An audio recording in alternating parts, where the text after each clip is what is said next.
Tremendous here, and I got another book review here for you. This is part 3 of 16 of the short story book, the Persolus Race, volume 1. This is written by Jess Milner. It's science fiction. It was still published August 26, 2021, and this particular short story is about 32 pages, so it's not too bad. Starting off with the spoiler-free review, I will probably touch on some things, make a few small spoilers and stuff like that. I apologize. It should not be enough to ruin the story for you or anything like that. Please understand that these are all just my opinions on the story. Obviously, none of this is set in stone. I highly encourage you to go and check out the book yourself. The link in order to buy it will be in the description below. Please go check it out, read it all, and come back into the comment section and let me know what you think. I'd love to have a conversation. So the main character in this story is a guy named Forbes. He is a descendant of a race of humans, a subspecies of humans. Basically, a bunch of scientists did a bunch of experiments on humans back in the day. This is the year 2600 or so, a little bit past 2600. And they were doing a bunch of experiments back in the day where they crossed humans with animals and got what are known as screeks. Basically, cat people.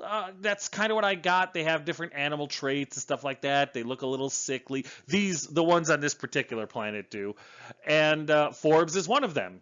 And Forbes hates the evil government that runs everything on his planet, and that evil government is known as Univi, U-N-I-V-I. I think that's how you spell it, Univi, whatever. And he literally goes and joins the resistance, like signing up for the military. And basically, the regular humans are known as plebes, which is fantastic. And then the animal crossed ones are known as screeks, and they, obviously they don't like being on this planet. The screeks were actually thrown on this planet once it was shown that the screeks could breed between themselves. Once they were able to breed, regular humanity said, "Oh, no, get them off the planet." And so they rounded all the screeks up, and threw them on this planet that this story takes part of. And they've been here for hundreds of years, but the screeks are like a secondary class citizen type of thing. They're just a step above slaves, and they're repressed. They're homeless a lot of times, or they live in really, really bad neighborhoods and stuff like that, like shacks, lean-tos. It's pretty bad. And the regular humans, or the plebes, are the ruling caste for the most part, and they kind of have their thumb on the rest of society. So the resistance has recruitment in order to try to push back against all of that. And well, we'll get into that in just a second. I don't want to spend too much time on the cover because I already have 2 other times. Cover's still fine. Nothing's changed. I like the cover. I don't see any issue with that. The editing, it got a little bit better with this one, but there were still a lot of errors that an editor would have caught. A lot of wrong word usage. I'm not sure if this author, if English is a second language or what. I'm not trying to be insulting at all. I speak English horribly, as I'm sure most people can understand. But there was a lot of poor word choices and bad word choices and just incorrect spellings, stuff like that. Things that an editor would have caught. Like the rest of the stories in this book so far, that needs an editor. An editor would make this book a star better. Each story so far, bar none, hands down, if not more. The story flow on this one was a little janky. It kind of bounces around a little bit. The first chapter is kind of wonky. You start off with this. You're paying attention to this guy called Colonel Gamma, and he's part of the Univi army, I guess you would call them, guards or what they're called. And he's basically playing Second Life, but you think, okay, so this is the main character that I'm going to be, paying attention to. And then in the next chapter, you're not. You're paying attention to Forbes. It gets a little wonky. And the formatting in this particular story is bad. There are chapters. The story is broken down into chapters, what I think is really nice, but there's no page breaks between the chapters. It's like a couple of spaces, boom, you're on the same page. It's just sloppy. you're putting out a professional product. I expect professional editing, a professional format, all of that. And this particular story didn't have that. It's amateurish, it's sloppy, and it's a little insulting to the reader. So that kind of ate at me a little bit. And now the feel of the story starts off fine, and then once the author finds their voice, it gets pretty self-righteous. In my opinion, the author makes a cardinal sin when it comes to writing and interjects their own real-world politics into the story. At one point, they refer to Univ as alt-right, and I'm not trying to say one side's right, one side's wrong, or anything like that. Number one, people read fiction in order to escape from reality. So if you throw reality back in their face without any other reason than your agenda, you are wrong. Number one, it's tacky. Number two, it typically doesn't add anything to the story, like in this case. And number three, you are going to alienate half your readers instantly by doing so. It's just going to happen. And it doesn't matter what your real world political feelings are. I don't care. Your reader doesn't care. This is fiction. If you want to rant and rave about your real world political views, write nonfiction, okay? There's no reason to do it. There's very few exceptions to that. The only thing I can think of is like The Boys do it right, but they attack both sides evenly. They're not trying to do anything, and it adds to the overall story. This does not do that. This is quite frankly disgusting, but we'll get into that in just a second. So the pros on this book is, number one, again, very cool technology stuff. The Second Life thing was really cool, where basically the person lived an entire life virtually through this video game system that they were playing, very similar to the Star Trek The Next Generation episode, where Picard lives a whole life with wife and kids. It's exactly what happens with this Colonel Gamma in the very beginning of the book. I really wish that had been revisited, but it's never talked about again. It was very cool. But just little things like that are kind of neat. But at the same time, the tech that's introduced, the high-tech stuff is really cool. But most of this book, again, it's like you're living in 2010. I don't understand what the theme is with all these short stories, but it's literally the year, the 2600s, and they're running around in cars. It's very weird. Occasionally you hear about the terraformer, the Edens. One of the vehicles at one point is able to go faster than light travel and go from one planet to another. The technology is there, but the book relies so heavily on stuff that's, in this book, 600 years old. I really, really wish these authors for these short stories would have opened up their imaginations and given us more. We're talking hundreds of years into the future. Space travel is possible, okay? They're terraforming planets like we would, I don't know, mine lithium batteries. You know what I mean? It's supposed to be high tech. This is supposed to be science fiction, and it's really missing the mark there a lot. I really wish that they would go further with some of the tech, because the imagination is there. The tech that they introduce is really cool. So why they keep relying on vintage stuff? I mean, literal super antique technology is just beyond me. I really loved the introduction with Colonel Gamma. I got excited about the story. It was really well done. It was very cool, and I was excited. And it was, unfortunately, after that chapter, it was all kind of downhill. I will say that it's action-packed. You do not get a whole lot of downtime in this book. There's a lot of combat, a lot of fighting, a lot of battles. They're not super well thought out, but it does keep you turning the pages. So that was really cool. And the background for the Skreeks, how they were created, why they were hated by regular humanity, the plebes, that's fantastic. And that they were rounded up and thrown to this other planet, very similar to, well, they were criminals, but what kind of like what happened with Australia. I thought that was cool. I don't know if that parallel is just me or that was the author's intent, but I got a real big kick out of this, and that was really cool. It was very well done. The cons, of course, it needs better editing. The dialogue in this one is a little weak, but out of all the short stories so far, this one is the best. All the characters had different personalities, and it showed. It was a little amateurish, a little weak on the dialogue. It was kind of stilted in some points, at some parts, but all in all, it was weak, but it wasn't the worst I've seen so far out of the short stories in this book. So I can deal with that, but definitely could do some improvement. There's a lot of insanely convenient things that happen in this story. A lot of situations where it feels like the author kind of wrote themselves into a corner, and instead of hitting the backspace button, they just ex machina the hell out of it in order to get out their characters out of the situation. There's a lot of ham-fisted situations. Things kind of get shoved down your throat at one point or another. The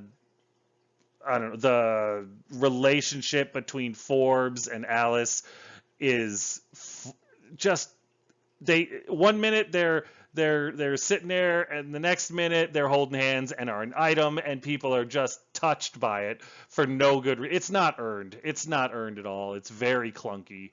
And again, they made a cardinal sin. They brought real life politics into fantasy.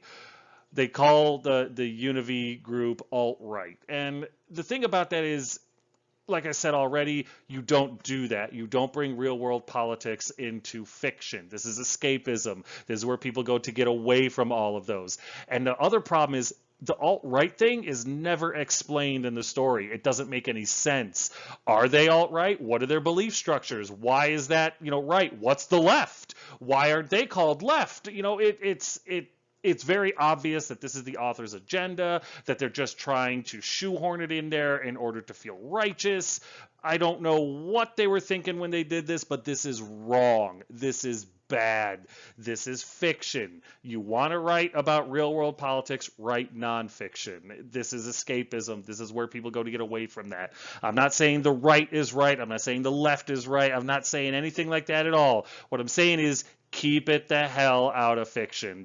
There's no place for it at all. At least at a minimum, if you're going to do it, fine, but explain it. Why does this terminology have any bearing on this on the situation 600 years in the future?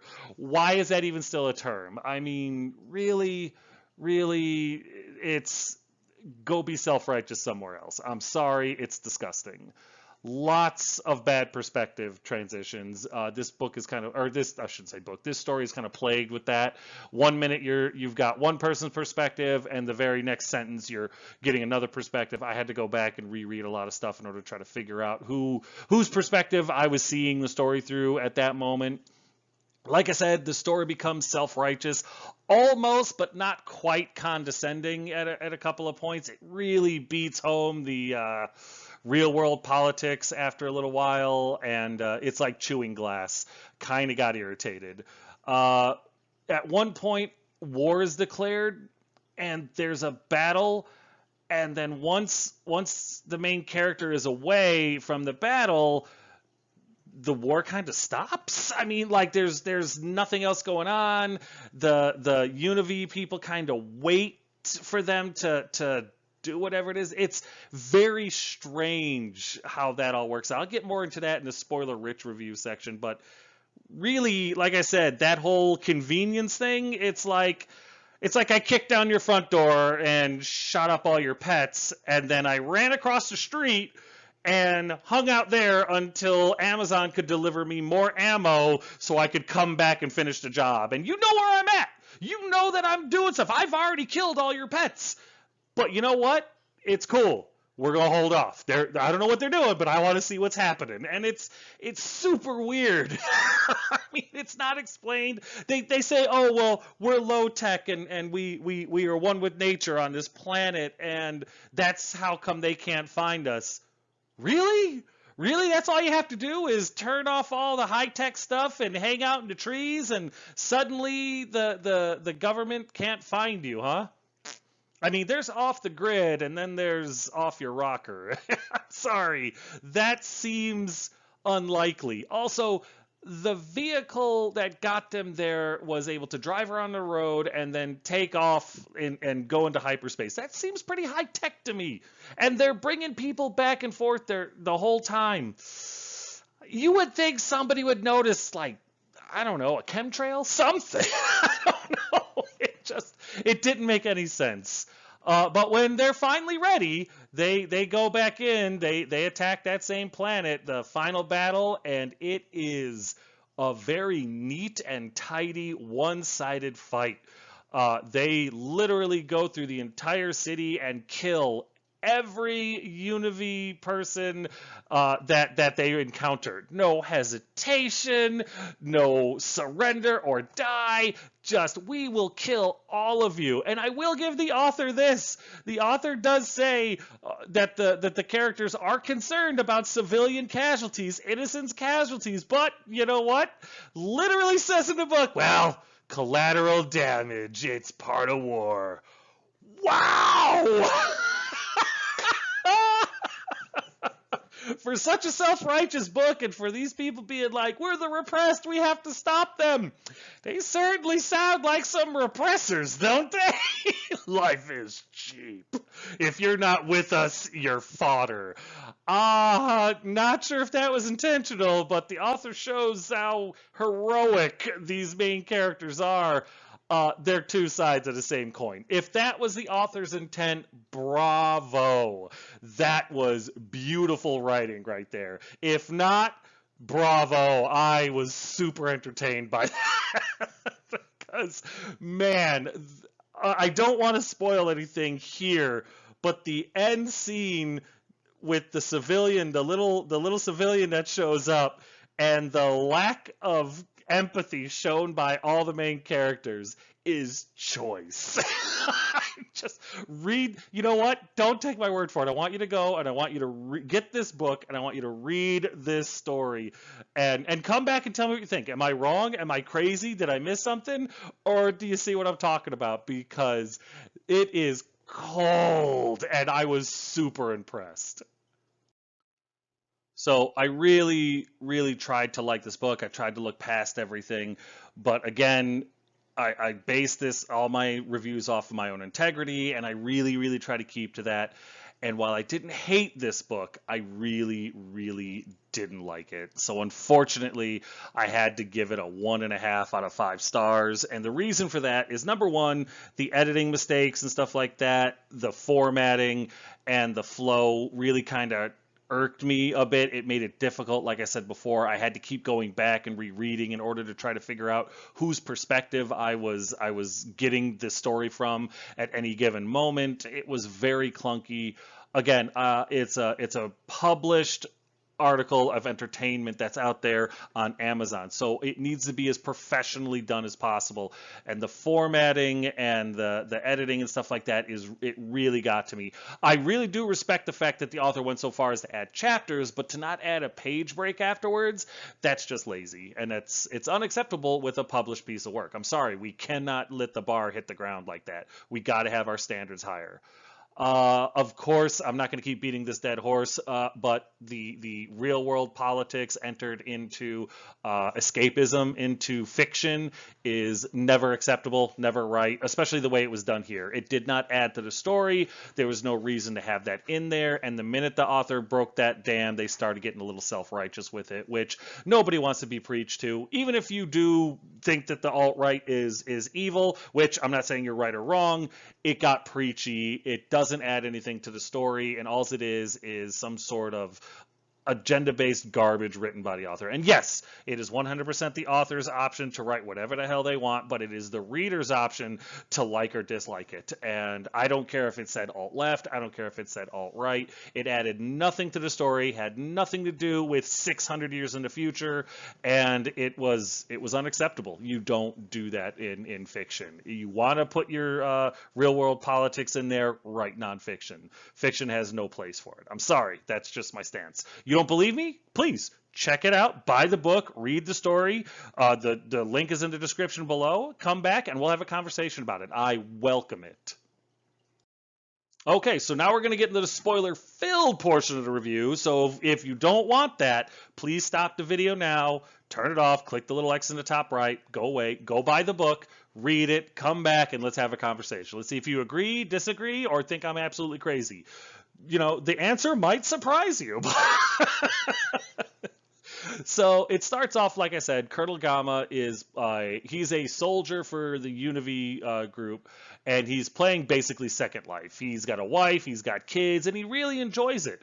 And then somebody comes, knocks on his door, and tells him, "Hey, we got some orders coming down. You need to come out." So he saves his game, and he goes and he hangs out and sees what's going on. Really fun opening, really cool tech. I loved the opening of this book. The first chapter was solid gold. I really was excited to get to know more about Colonel Gamma and find out what he was all about, but it turns out he's not the main character. He's barely a supporting character. Very quickly, you meet Alice, which is the main bad guy's daughter. She's a Skreek half-breed. Her father, who's a plebe, I still love that. I can't say this enough. The plebe and the Skreek thing, masterful by the author. I love that. And so the plebes, the regular humans, their big boss is Alice's father. Alice is a half-breed, father's a plebe, mother's a Skreek. Mother is supposedly living in a farm on the outskirts of the planet, but Alice kind of alludes you to believe that she's actually dead, but no, shocker, she's not. In fact, she's part of the Resistance and is basically Princess Leia. So it's a fun opening, and then right after that you meet Alice, and then after that you meet Forbes, and Forbes is our main character. He's a Skreek. He's kind of scrawny. He's been beat up. He's down on his luck because the Skreeks really they're like a subclass of human on this planet. The Univ people really do keep him under the thumb. And while it's not outright abuse or like chasing them down and beating them, they don't get a whole lot of opportunities and stuff like that. So they stay in the slums or they're homeless. And the author does a really good job of portraying all that. You really do start to feel sympathetic for the Skreeks. But Forbes is tired of it all. He wants Univ to go away. He wants to take them down, and he wants to do it with violence. Hell yeah.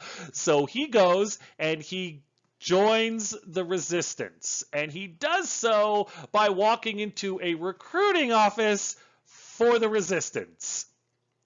So let me go ahead and I don't know what's going to happen 600 years in the future. Maybe things have changed, but typically if a government body knows of a recruitment office for a bunch of people that are looking to violently overthrow the government, they tend to frown on that. So the fact that Forbes just saunters in here, into this office, talks to a lady, a literal secretary, and says, "I'm here to join the Resistance," and the secretary just seems slightly annoyed she has to do her job, and then sends him back to go and meet the #1 guy of the Resistance. And yeah, no problem. They start training up right away. No paperwork, no background. Just, yeah, come on. Let's do this. I tell you what, the Empire wished that the Resistance in Star Wars was like that, because it'd been a lot shorter movie. So, okay, yes, I can suspend my disbelief, but that was a unfortunate weak spot. A resistance movement would be a lot more secretive, would be a lot more, face-to-face recruitment. Hey, come with me, I've got someone you got to meet. Not, hey, they've got an organized nonprofit over here that we can go and check out. Yeah. Oh, yeah, they have guns and stuff too. It'll be cool. What? So Forbes gets in, no problem, and he starts getting trained up by the Resistance. This was a cool part of the story. It was quick. It was kind of like a montage, but it was well done. It was well described. I enjoyed it. His training sessions, they weren't in depth. It wasn't like he had an Obi-Wan or anything like that, but he learned his stuff, and it started setting up the foundation for why he was capable of doing what he was doing. Eventually, he becomes like a corporal, private, whatever you want to call him. There's no real rank that I can remember in this one, but he gets his first mission to go and assassinate none other than Colonel Gamma. During all this training, though, Alice, who's also a half Skreek, she was modified by her father, the main bad guy, to look like a regular human. So her cat ears were surgically removed, and all of her little cat features were fixed. It's a little horrible, of course, but according to the book, it is explained, and it's a very common thing for when there's a half breeded skreek / plebe. The plebe parents will usually have their offspring surgically, for lack of a better way to put it, corrected, I think is the word is used, to look more like a plebe than a skreek, because skreeks are unclean. So again, really good way to show just how repressed and how awful plebes are to skreeks. And I just like saying the word plebe, so I'm going to do that a few more times. But then, for absolutely no reason whatsoever, Alice takes a special interest in Forbes. There's all these recruits, literally hundreds of thousands of recruits into this thing, but for some reason, Alice takes special interest in Forbes, and that's really never explained, and it's one of those shoehorn things, the relationship things. There's no reason for it. He's not nice to her, he doesn't hit on her, she doesn't say that he's attractive or anything, although they do end up as a couple, because, I mean, it's like the author just kind of remembered at the last second, oh yeah, I wanted them to be a couple, and there it is. So yeah, it's weird and clunky and uncomfortable, but it is what it is. Forbes gets his first assassination mission, which is Colonel Gamma. They go after him, and it's a little amateurish, but it's done. And what ends up happening is they kill most of his guards with small arms fire, which is cool. And then Colonel Gamma actually shows some competence and is able to evade, and he gets into his vehicle, a state-of-the-art pod car. That's the way it's described. And he's driving away, and he hears a whistling, and this colonel, this high-ranking military government officer, rolls down the window to see what it is, and Forbes shoots him with a rocket launcher and blows the car to hell.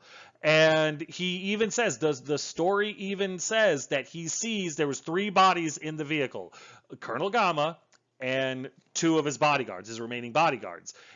Forbes confirms he sees 3 burning bodies in that vehicle. And so mission success, mission complete, right?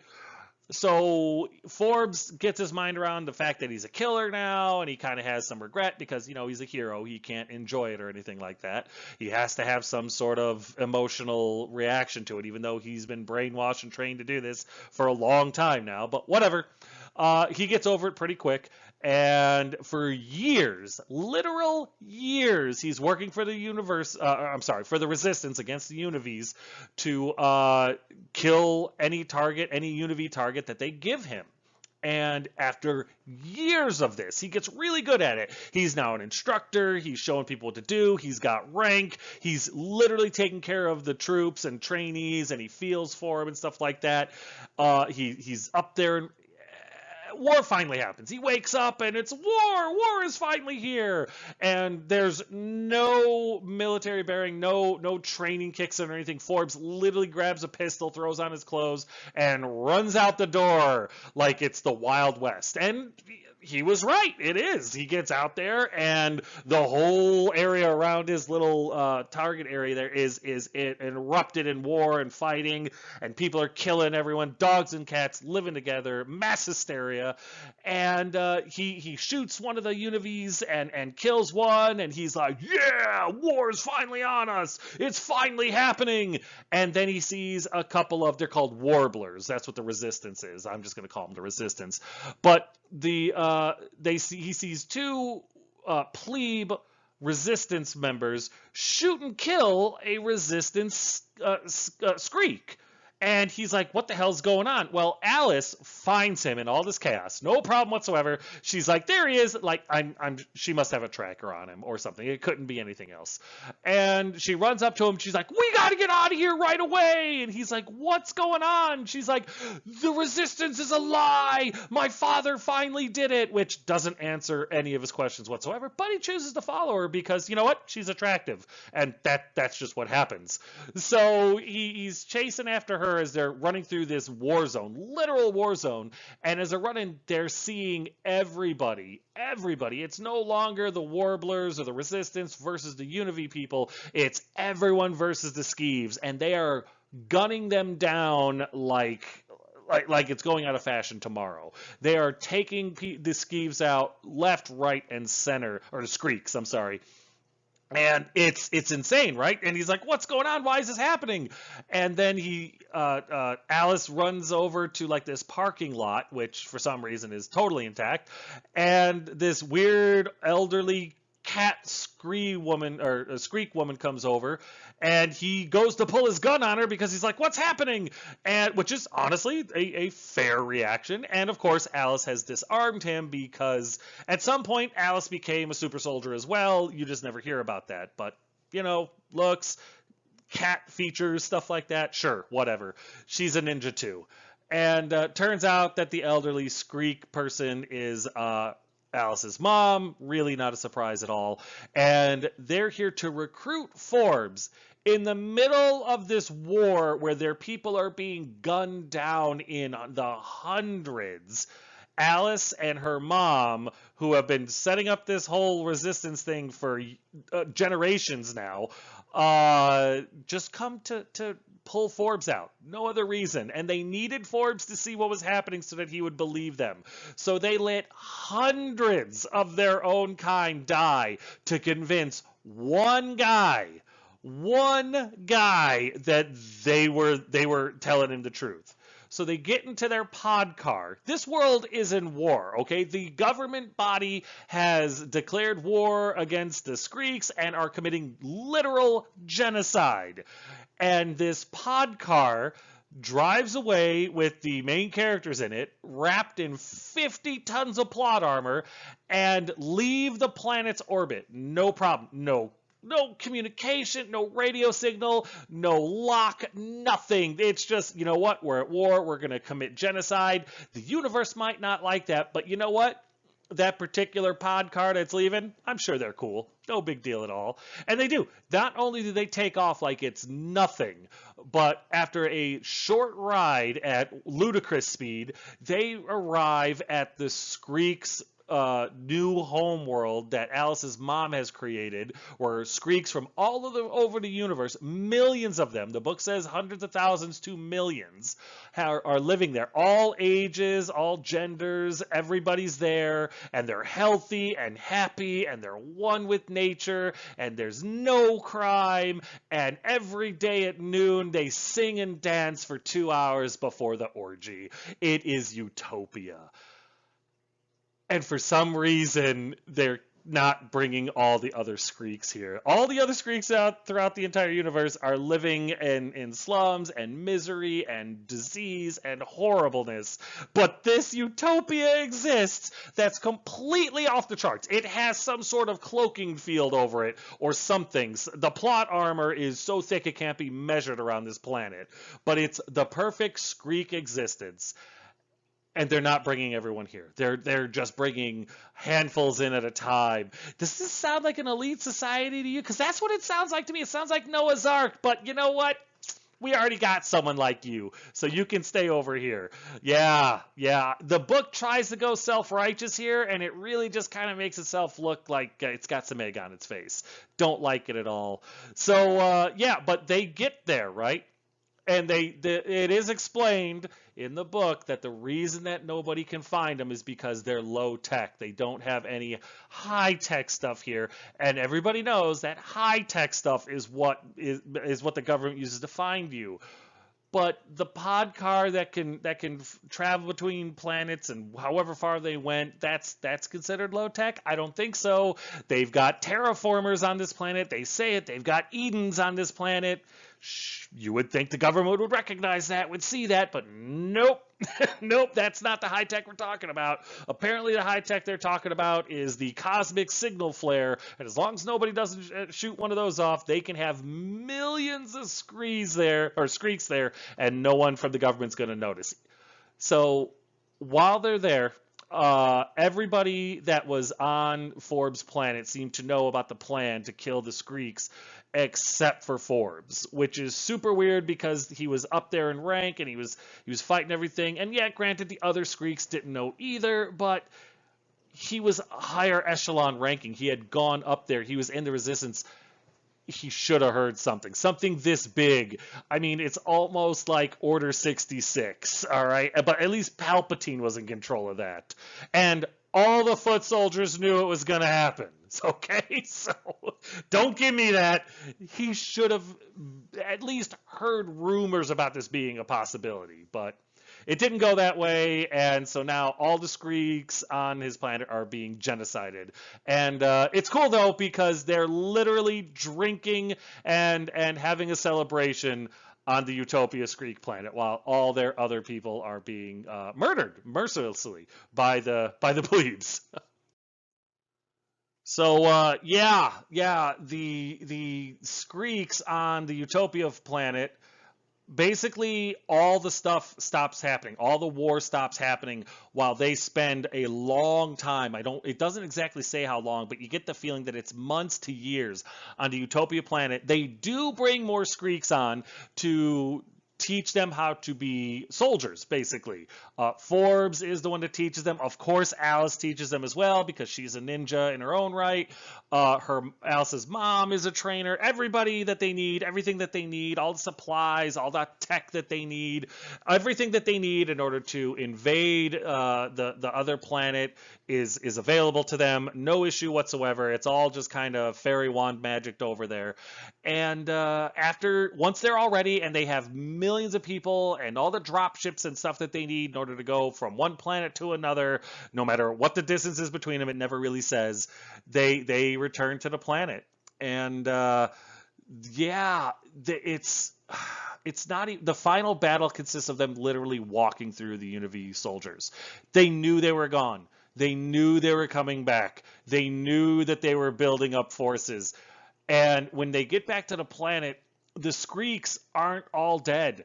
They're repressed. If you're a Skreek sympathizer, you're going to lose your business. But not yet. Not yet. We're going to take it from you. We've given you notice, but not quite yet. You're in the queue to lose your business. And people just, okay, I'll just wait.